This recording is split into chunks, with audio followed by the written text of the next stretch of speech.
Hey everybody, I just wanted to give you a brief little video before Thanksgiving with some feedback on the informal reports.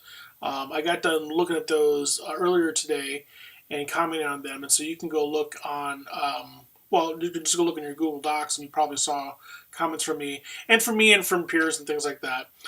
First thing is that once again, for the most part, what people are saying I agree with, again, it's one of the things I like about this process. It's reinforcing again the idea that the feedback that you're getting from your peers is actually, reasonable, right? Um, but a few things I do want to point out about the assignment, and it may be worthwhile for some people to reread the assignment itself, because there's a few things there that I'm not sure that everybody's quite getting.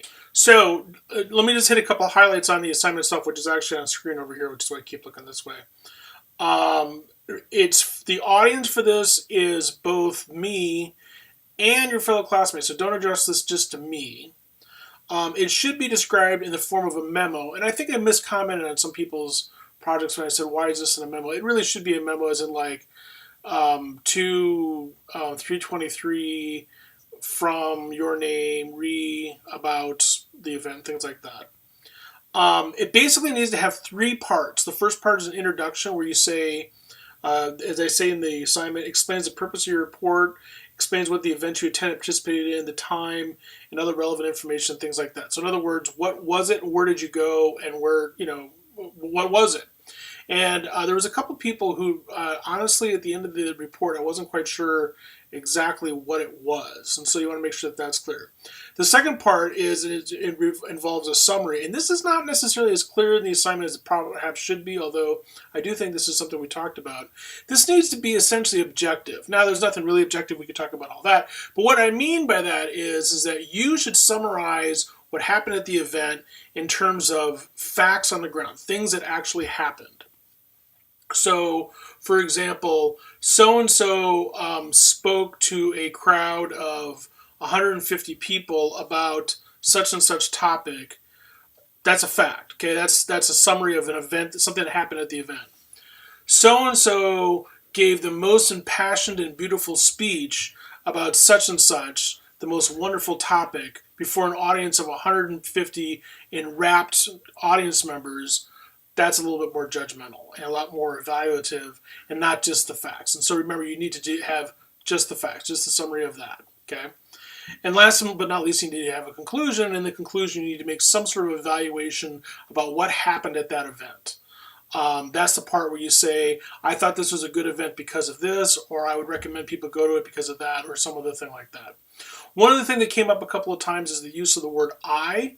You can say I, that's totally okay, especially if it's to avoid awkward sentences like, the event was attended by someone, you know what I mean, or, some other kind of passive, confusing passage like that. But that doesn't mean that this is about you. In other words, use the word I to describe the event, not describe you.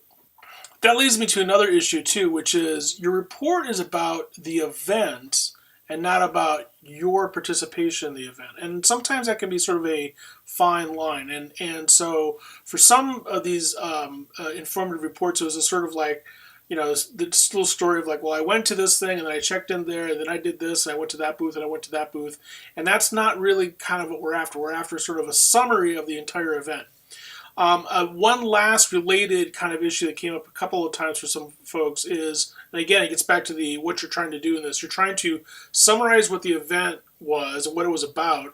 You're not trying to repeat the lesson of the event. So in other words, some people wrote these informative reports kind of like summaries of the instructions that they learned at the event. I marked that on some people's essays. Hopefully that'll make some sense when you see those comments. So, okay, anyway, so those are my general comments. The way this works is you have until Wednesday of next week to post the final version of this, and I will be commenting on them and grading them over Thanksgiving break. If you get them posted before that, that's great, because that gives me a chance to potentially comment on them sooner than that and It gives me more free time over Thanksgiving. And I think that's it for the informal reports. Last but not least, do not forget about the progress report on the formal report, formal recommendation report. That's due by the end of the day today on Friday. And also, don't forget that on the Monday after we get back from the holiday break, we're going to start talking about these micro presentations that everyone needs to post as a part of the presentation that they're going to be doing for their formal recommendation report.